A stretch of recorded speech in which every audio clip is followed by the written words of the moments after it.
नमस्कार दोस्तों, sports engineer में आप सभी का बहुत बहुत स्वागत है।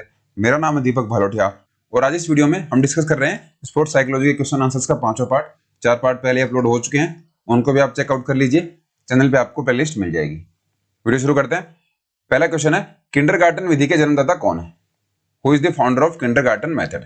देखिए, ये ऐसी एक विधि होती है जिसमें कि बच्चे खेल के सीखते हैं। उनके सामने खिलौने रख देते हैं या फिर उनको छोड़ दिया जाता है जिससे कि वो कुछ क्रिएटिव कर पाए, उसको बोलते हैं किंडरगार्टन मेथड। राइट आंसर क्या है इसका? किसने दिया था? फ्रोइबेल ने। बी हमारा करेक्ट आंसर है। ये देखिए, ये बच्चे खेल रहे हैं, इनके सामने ये टॉयज पड़े हैं, तो इन खिलौनों की मदद से वो सीख रहे हैं और उनका एंटरटेनमेंट भी हो रहा है।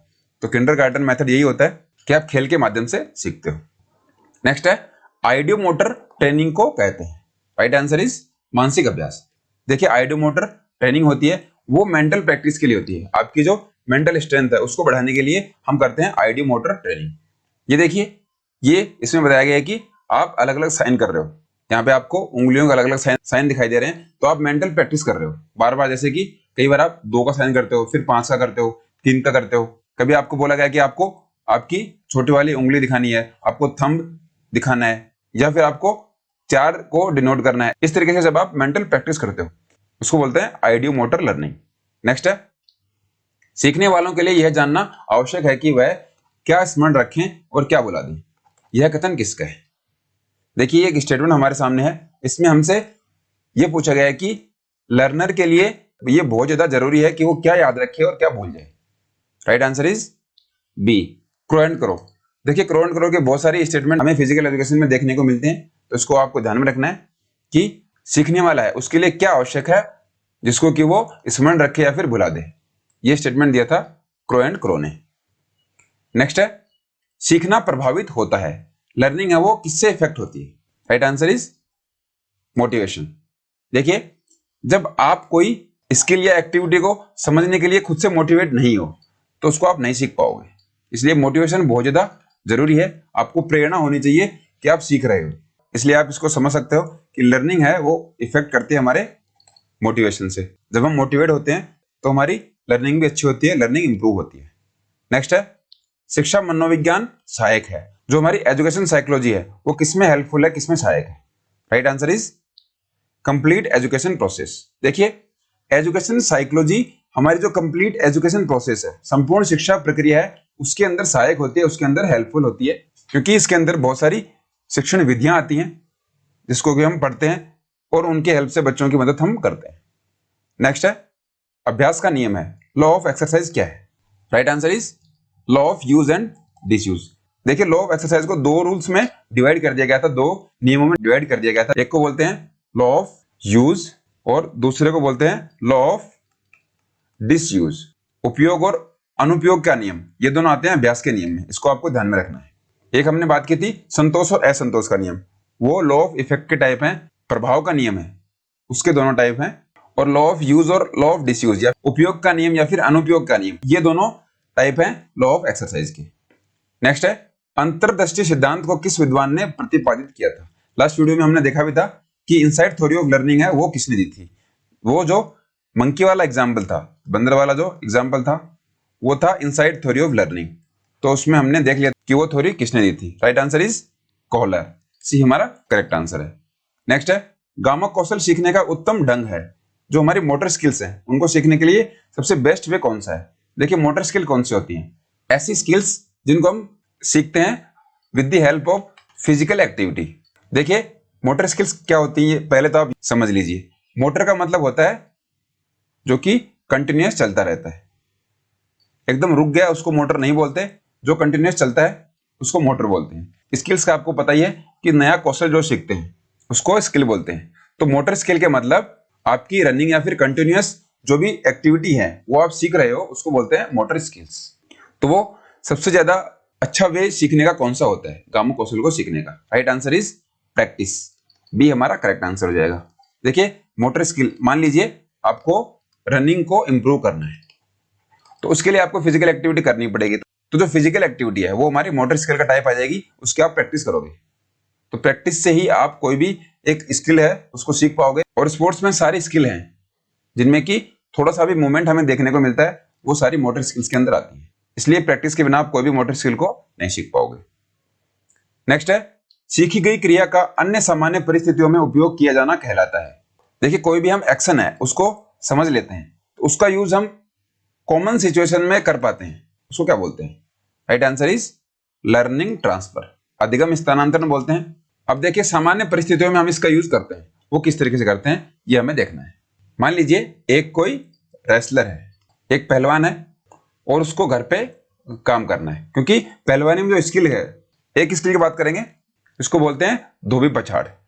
तो धोबी पछाड़ जो स्किल है उसको वो प्लेयर कॉमन सिचुएशन में कैसे यूज कर पाता है? मान लीजिए उस रेसलर को अपने घर में चीनी की बोरियां एक कमरे से दूसरे कमरे में लेकर जानी है, तो उन चीनी की बोरियों को ले जाने में जो उसकी धोबी पछाड़ स्किल है उसका यूज होगा।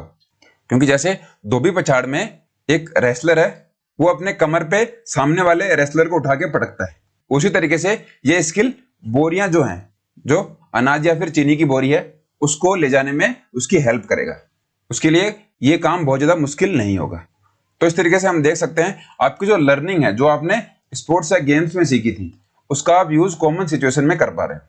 ये एक छोटा सा एग्जाम्पल है, आप ऐसे बहुत सारे एग्जाम्पल देख सकते हो जिसमें कि आपकी जो सीखी गई एक स्किल है वो कॉमन सिचुएशंस में काम में आती है, और उसको बोलते हैं लर्निंग ट्रांसफर। आपने जो पहले लर्निंग की है उसका ट्रांसफर हो रहा है, आपने जो अधिगम किया है उसका स्थानांतरण हो रहा है। नेक्स्ट है, कक्षा वातावरण में सीखने का महत्वपूर्ण नियम है। आपका जो क्लासरूम का एनवायरनमेंट है उसमें लर्निंग के लिए आप सबसे इंपॉर्टेंट रूल कौन सा होता है? Right answer is handwriting, हस्तलेखन है, वो सबसे इंपॉर्टेंट माना जाता है क्लासरूम एनवायरनमेंट में। आपने सुना भी होगा, बच्चों को बोलते हैं कि आप लिख लिख के याद कीजिए। जब बच्चे लिख के याद करते हैं तो उसमें लर्निंग अच्छे से होती है, बच्चा अच्छे से सीखता है, क्योंकि वो खुद से उन सब चीजों को कर रहा है। इसलिए इनको आपको ध्यान में रखना है। नेक्स्ट है, सीखना मुख्य रूप से निर्भर करता है। आपकी जो लर्निंग है वो किस पे डिपेंड करती है ये हमें बताना है। राइट आंसर इज मैच्योरिटी, आपकी जो परिपक्वता है उसके ऊपर लर्निंग डिपेंड करेगी। क्योंकि जब आप सीखते हो तो धीरे धीरे उस मैच्योरिटी की हेल्प से आपकी लर्निंग बढ़ती जाती है। इसलिए आपकी जो परिपक्वता है वो सीखने के लिए बहुत ज्यादा इंपॉर्टेंट होती है, बहुत ज्यादा महत्वपूर्ण होती है। नेक्स्ट है, कंडीशनल थ्योरी ऑफ लर्निंग सिद्धांत का आविष्कार किसने किया था? कंडीशनल थ्योरी ऑफ लर्निंग है, उसका हमसे इन्वेंटर पूछा गया है कि वो किसने दी थी। Right answer is Pavlov, B हमारा करेक्ट आंसर। एक तो हमने देखा था inside theory of learning, inside theory of learning वो दी थी कोहलर ने, जिसमें कि मंकी पे एक्सपेरिमेंट किया गया था। और यहां पे बात आ गई कंडीशनल थ्योरी ऑफ लर्निंग, तो पावलोव ने जो डॉग था, कुत्ते पे एक्सपेरिमेंट किया था। देखते हैं एक्सपेरिमेंट किस तरीके से है। ये देखिए, इसमें क्या किया गया, एक कुत्ते को बांध दिया गया, उसको इस तरीके से बांधा कि उसका ओनली मुंह है वो खुला रहे और वो कहीं पे भाग ना पाए। ये आपको हार्नेस दिखाई दे रही है, जिससे कि उस डॉग को बांध दिया गया और वो मूवमेंट है वो नहीं कर पाए। ये तो एक पहली बात हो गई। इसके बाद में उस डॉग के सामने एक टेबल के ऊपर एक बाउल रख दी गई जो कि खाली थी, इसके अंदर उसको फूड दिया जाएगा। अब देखिए इसके बाद क्या किया गया, जो डॉग है उसके मुंह से एक पाइप लेकर बाहर जो मीटर है जिसके अंदर लार है उसको स्टोर किया जाएगा और रिकॉर्ड किया जाएगा कि कितनी अमाउंट में वो ला रहा है, और उसके सामने एक बाउल रखी गई है जिसमें कि उसको खाना दिया जाएगा। ये पूरा एक स्ट्रक्चर था इस एक्सपेरिमेंट को करने के लिए। अब इसमें क्या किया गया कि उस डॉग को खाना देने से पहले एक बेल बजाई जाती है, बेल बजाने के बाद उसको हम फूड देते हैं। इस एक्सपेरिमेंट में पहले बेल बजाई, उसके बाद में उसको फूड दिया गया इस बाउल के अंदर। ये प्रोसेस है, एक बार हुई, दो बार हुई, तीन बार हुई, ये बहुत बार प्रोसेस की गई। तो उसमें नोटिस किया गया कि बेल बजाने के बाद जो डॉग है उसकी मुंह में लार आई, और इसके बाद में जब खाना दिया गया तो उस डॉग ने उस खाने को खा लिया। अब नेक्स्ट इस एक्सपेरिमेंट में क्या किया गया कि बेल तो बजा दी गई लेकिन उस डॉग को फूड नहीं दिया गया, उसको इस बाउल में फूड नहीं रखा गया। लेकिन इसमें हम क्या देखते हैं, बेल बजाने के ऊपर जब डॉग को फूड दिया जा रहा था तो जिस अमाउंट में उसकी लार यहाँ पे जो मीटर दिया गया है उसमें जितनी स्टोर हो रही थी उतनी ही लार बिना फूड दिए गए भी स्टोर की गई।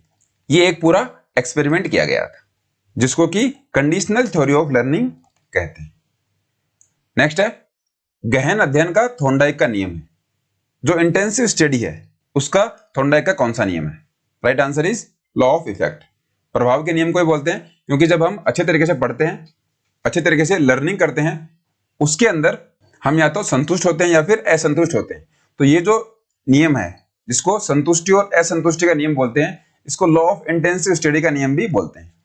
एक तीसरा नाम इस नियम का और आ गया, इसको भी आप ध्यान में रखिए, एग्जाम में ये क्वेश्चन बहुत बार पूछा गया है, इंपॉर्टेंट क्वेश्चन बन जाता है। नेक्स्ट है, शारीरिक शिक्षा शिक्षण के किस साधन द्वारा कल्पना शक्ति का विकास होता है। अब देखिए, जो इमेजरी है फिजिकल एजुकेशन में, वो किससे डेवलप होगी। Right answer is model. Model किस तरीके से होगा, मान लीजिए आपको एक एथलेटिक्स ट्रैक मार्क करना है, तो एथलेटिक्स ट्रैक मार्क करने के लिए आपको या तो बच्चों को ग्राउंड्स में ले जाना पड़ेगा। ग्राउंड आपके पास अवेलेबल है तो अच्छी बात है, लेकिन ग्राउंड आपके पास मान लो नहीं है, ग्राउंड के लिए आपके पास जगह नहीं है, तो उस कंडीशन में आप क्या करोगे, एक एथलेटिक ट्रैक का जो मॉडल है उसको लेकर आ जाओगे। मॉडल से उन बच्चों को आप समझाओगे कि इस तरीके से एक एथलेटिक ट्रैक होता है, 400 मीटर का होता है, इतनी इसकी स्ट्रेट होती है, इतनी लाइन की चौड़ाई होती है, और इसके बाद ये स्टार्टिंग पॉइंट है और ये एंडिंग पॉइंट है। ये सारी चीजें उन बच्चों को आप बताओगे। तो ये जो मॉडल है ये बहुत हेल्पफुल होता है बच्चों की कल्पना शक्ति का विकास करने में, क्योंकि बच्चों को आपने क्लास के अंदर ही पूरा एक एथलेटिक ट्रैक दिखा दिया है, और बच्चे फिर उसके बाद में उसको विजुअलाइज करते हैं, उसके बारे में सोचते हैं, जिससे कि बच्चों की जो इमेजरी है वो डेवलप होती है, बच्चों की कल्पना शक्ति का विकास होता है। लास्ट क्वेश्चन है, किस खेल से सीखा गया कौशल अन्य खेल को सीखने में सहायक होता है, उसे क्या कहते हैं। देखिए, किसी एक गेम के अंदर एक स्किल को आपने सीख लिया, तो उस स्किल को सीखने के बाद जो दूसरे गेम में उस स्किल को आप यूज कर रहे हो उसको क्या बोलते हैं।